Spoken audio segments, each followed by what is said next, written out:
The greatest power anyone can possess is the ability to control their emotions in the face of adversity. This was the lesson Napoleon Hill learned not through theory, but through personal struggle and triumph. And it became the cornerstone of his extraordinary success. Napoleon Hill had always been a man driven by purpose and ambition. But his journey to success wasn't without obstacles. In fact, it was riddled with personal setbacks, financial ruin, and heartache. The pressure of supporting his family while working on his writing would sometimes bring him to the edge. He could feel the surge of frustration, anger, and even despair welling up inside him. How could I go on? He often wondered. The year was 1928, and Hill found himself at his lowest point. His previous business ventures had failed spectacularly, leaving him nearly bankrupt. Creditors called daily. His wife worried constantly about their future. And the manuscript he had been working on for years seemed no closer to completion. The weight of responsibility pressed down on him like a suffocating blanket. One evening, as he sat at his desk, staring at the drafts of his unfinished work, he felt a wave of negative emotions crashing over him. The room felt smaller, the air thicker. His hands trembled slightly as he held his pen, unable to write even a single word. I want to scream. I want to give up, he thought. But what will that do? The silence in his study was broken only by the ticking of the old clock on the mantel. Each tick seemed to mock his failures, each second a reminder of time slipping away. Hill's chest tightened with frustration. He had interviewed hundreds of successful people, studied their methods, documented their principles, yet here he was, struggling, defeated, on the verge of abandoning everything he had worked for. It was during one of these dark moments that Hill realized something profound. His external circumstances weren't controlling him, his emotions were. What we think about, we bring about, he had written in his notes countless times. But it wasn't just about thinking positively, it was about mastering his emotional reactions to situations. He remembered a principle that would guide him: the ability to control your emotions is the key to turning adversity into opportunity. That night, Hill made a decision that would change everything. He knew he had to change his approach. Instead of reacting impulsively to every setback, every criticism, every moment of doubt, he would practice emotional discipline. He understood that his emotions were simply signals, not commands. They informed him about his current state, but they didn't have to dictate his actions. The next morning brought another wave of challenges. A potential publisher rejected his manuscript, calling it too philosophical for the average reader. In the past, such rejection would have sent Hill into a spiral of self-doubt and anger. But this time he paused. He took a deep breath, stepped back, and observed his emotions without letting them control his actions. Don't let emotions rule you. Make them work for you, he reminded himself. Instead of wallowing in disappointment, Hill used the rejection as fuel. He analyzed the feedback objectively, looking for nuggets of truth that could improve his work.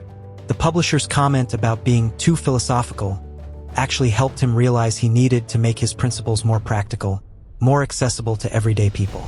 Hill started setting daily intentions to practice emotional control. When things didn't go as planned, he no longer reacted with anger or despair. Each morning, he would spend 10 minutes in quiet reflection, preparing himself mentally for whatever challenges the day might bring. He developed a simple but powerful technique. Whenever he felt strong emotions rising, he would count to 10, take 3 deep breaths, and ask himself one question: how can I use this feeling to move closer to my goals? This practice transformed how he approached his writing. In moments of doubt, he chose to reframe his thinking. Instead of feeling defeated by his circumstances, he imagined how many people his work could inspire once completed. He visualized readers whose lives would be changed by the principles he was documenting. He used his emotions as fuel for action, not as a hindrance to progress. Every setback became a stepping stone. When a business associate betrayed his trust, instead of seeking revenge or harboring resentment, Hill studied the situation to understand what lessons it could teach him about human nature. When financial pressures mounted, instead of panicking, he used the stress as motivation to work more efficiently and creatively. Success is a journey, not a destination, he learned to tell himself during the most challenging moments. This shift in perspective was revolutionary. He stopped measuring his worth by his current circumstances and started evaluating his progress by how well he maintained his emotional equilibrium in the face of adversity. The transformation wasn't immediate or easy. There were days when Hill's old patterns of emotional reactivity would resurface. But each time he would catch himself sooner, recover faster, and learn something new about the power of emotional mastery. He began to see that true strength wasn't about never feeling negative emotions, it was about feeling them fully while choosing his response wisely. As Hill continued to practice emotional control, his life began to change in remarkable ways. His relationships improved dramatically. His wife noticed that he no longer brought his frustrations home, and their conversations became more supportive and constructive. His friendships deepened because people were drawn to his calm presence and thoughtful responses. His work became more focused and productive. Without the constant drain of emotional turbulence, Hill found he had more mental energy to devote to his writing. Ideas flowed more freely, and his ability to concentrate for long periods improved significantly. He was no longer at the mercy of his moods, he was the master of his own mental state. Most importantly, his personal growth skyrocketed. Hill learned that the power to achieve success wasn't found in external circumstances, it was found in how he chose to respond to them.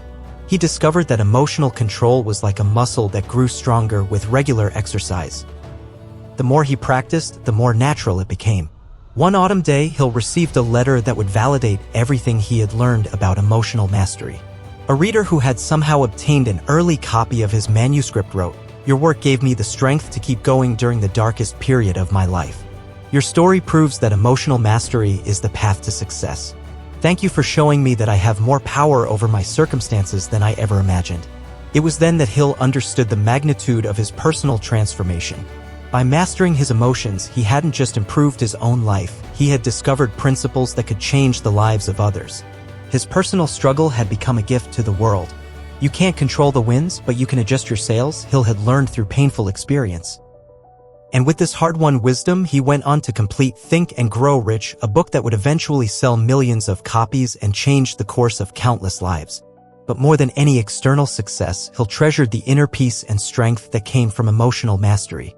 Years later, as Hill reflected on his journey from despair to triumph, he knew the key to his success wasn't just his ideas or hard work, it was his ability to control his emotions in the face of adversity.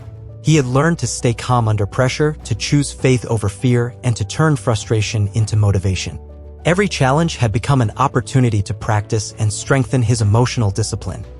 Hill's legacy wasn't just in the books he wrote or the people he influenced directly. It was in the principle he embodied, that ordinary people could achieve extraordinary things by learning to master their inner world. He proved that emotional control wasn't a talent reserved for the gifted few, but a skill that anyone could develop with practice and persistence. You cannot be pushed to success. You have to pull yourself there with your own focus. Faith and emotional control became one of his most quoted insights. These words carried the weight of personal experience, the authority of someone who had walked through the fire and emerged stronger. When you master your emotions, you master your life. Your inner peace is the greatest foundation for success.